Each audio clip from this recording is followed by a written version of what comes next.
Magandang umaga, kumusta po? Narito po ulit ang update natin para sa lagay ng ating panahon ngayong umaga po ng August 6, 2024 na kung saan sa ngayon ay patuloy pa rin na lumalakas ang bugso ng hanging habagat dahil hinahatak at pinapalakas pa rin yan ng tatlong sama ng panahon na nandyan po sa bandang taas natin. Ang dalawa dyan ay nandito na po sa loob ng ating area of responsibility at ang isa ay nananatili na nasa labas pa rin po ng PAR. At base naman po dito sa wind map ay hindi naman banta ang mga sama ng panahon na nandyan sa northeastern part maliban po sa mas hahatakin at papalakasin nila ang habagat na siya pa rin pong magdudulot ng mas maulan na panahon sa ilang bahagi po ng ating bansa lalo na po sa mga susunod pa na araw. At sa ating long range forecast ay wala pa rin naman pong bagyo na nakikita na tatawid po dito sa ating kalupaan hanggang sa susunod na 2 linggo, pero posible pa rin ang pamumuo ng mga weather disturbances sa bandang taas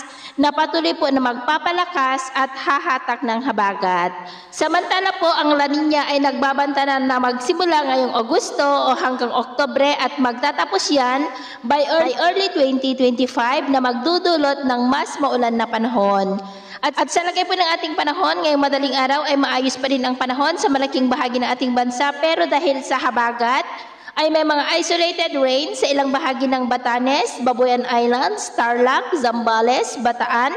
Batangas, ilang bahagi po ng Palawan, Southern Quezon, Bicol Region, Samar, Eastern Samar, Dumaguete, Tawi-Tawi at ilang bahagi po ng Zamboanga del Norte. At mamaya ay sisikat po ang araw sa malaking bahagi ng ating bansa pero may tsansa pa rin ng maulap na kalangitan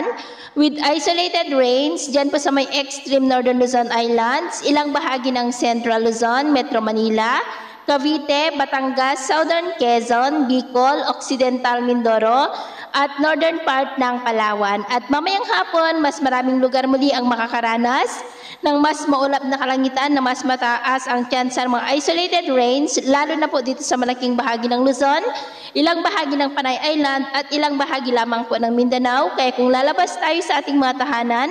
ay ugaliin po natin lagi ang magdala ng kahit na lang panangga natin sa init ng araw at proteksyon na rin po sa mga biglaang buhos ng ulan. At sa atin naman pong mga baybayin, wala naman po tayong nakataas na anumang gale warning signals pero iba yung pag-ingat lamang po kung papalaot tayo para po mas makaiwas sa mga sakunang pangkaragatan. So ito po ang latest update natin sa araw na ito. At ako po muli si James na nagsasabing sa kahit na ng pagsubok po na darating sa ating buhay, huwag po tayong mawawalan ng pag-asa. Thank you and God bless!